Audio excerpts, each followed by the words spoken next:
Eu sou João Carlos Marinho e eu vou contar para vocês como foi que eu tive a ideia e como foi que eu escrevi O Gênio do Crime.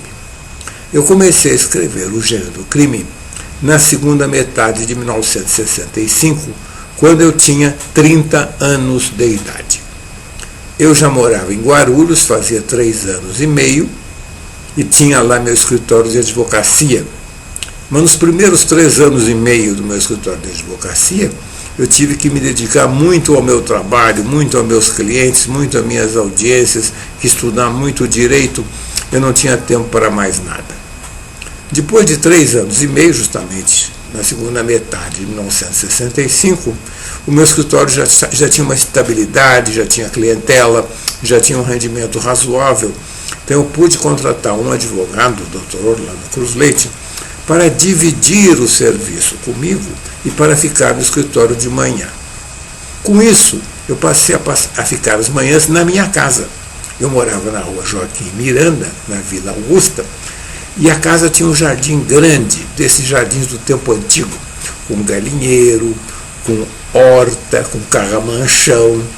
Então eu ficava ali à toa, de manhã, sem a ideia fixa, brincando com a minha cachorrinha, brincando com meu filho Roberto, que tinha nascido no ano anterior, em 1964, cuidando da minha horta, ver se os passarinhos não estavam comendo as minhas alfaces, indo no galinheiro, pegando às vezes um ovo para fazer uma gemada. Enfim, eu não tinha nenhuma ideia, eu não tinha nenhum trabalho fixo para realizar. Minha ideia pulava de pato a ganso.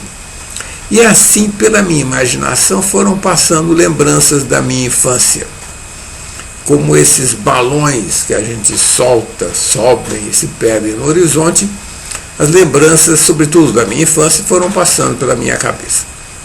E uma lembrança começou a voltar sempre, começou a insistir, que era a lembrança dos concursos de figurinhas de futebol da década de 40, que aconteciam mais ou menos de 2 em 2 anos. E esses concursos de figurinha de futebol era uma recordação muito emocionante. A gente ficava empolgado com aqueles concursos de figurinha de futebol, dava um frenesi na molecada. A gente jogava bafa na escola, em frente da escola, a gente jogava bafa no bonde, a gente jogava bafa em todas as calçadas, em todas as praças. A gente levava o álbum para todos os lugares, um abria o álbum do outro, olhava no álbum do outro, trocava-se figurinhas. Enfim, aquela ideia dominava, era uma mania que se instalado na cabeça da gente e não deixava pensar em mais nada. Não havia mais lugar, não havia nem 1 centímetro cúbico de ideia para caber outra coisa, só figurinhas de futebol.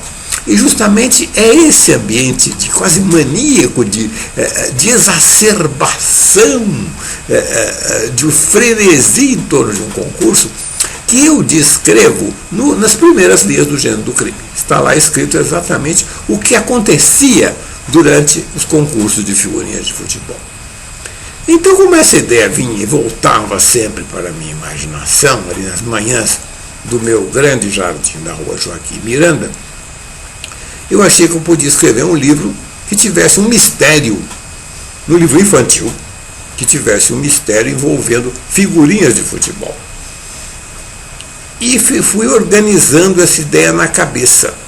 E o que eu fiz inicialmente foi o desenho do livro. Eu não pensei inicialmente nos personagens.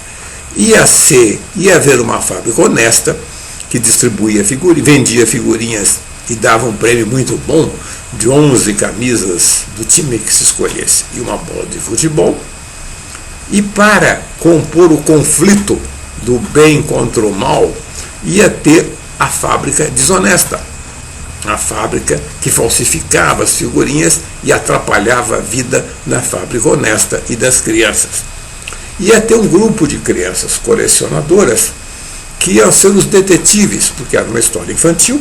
Eles iam investigar, descobrir e prender os bandidos.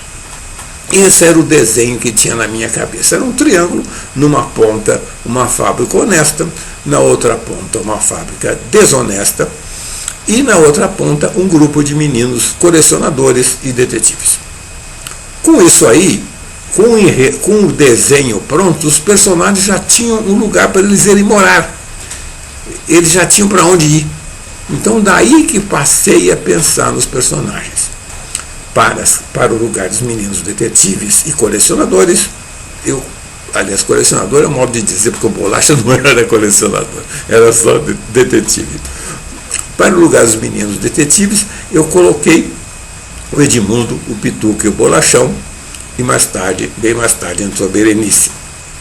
Para o lugar do dono da fábrica honesta, eu inventei Seu Tomé. Para o lugar do dono da fábrica desonesta, o criminoso, o gênio do crime, eu inventei o Anão de Óculos.